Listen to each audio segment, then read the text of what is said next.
ஒரு மருத்துவர் இப்படி பதிவு பண்றாருன்னா அவர் என்ன சொல்றது?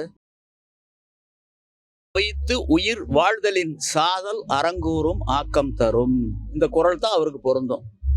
புறம் கூறி பொய் சொல்லி ஒரு பிழைப்பு நடத்துவதை விட தூக்குல தொங்குவது 1000 மடங்கு மேல்னு வள்ளுவர் பதிவு பண்றாரு.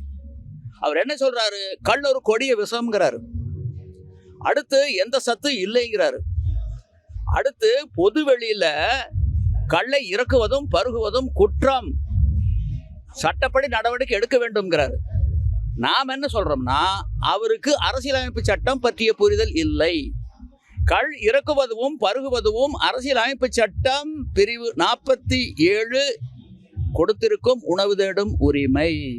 அந்த உரிமை அவருக்கும் தெரியல, அவருடைய மகன் மருத்துவர் ஷியாம் கிருஷ்ணசாமி அவருக்கும் தெரியல.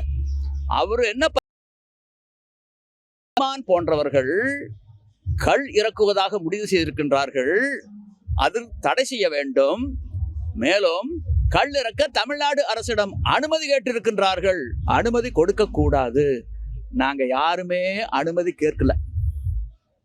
அனுமதி கேட்க வேண்டிய அவசியமே இல்லை. 1950 ஜனவரி 26 அரசியலமைப்பு சட்டம் நடைமுறைக்கு வந்தது. அந்த சட்டம் கொடுத்திருக்கும் உணவு தேடும் உரிமைதான் கள் இறக்குவதும் பருகுவதும்.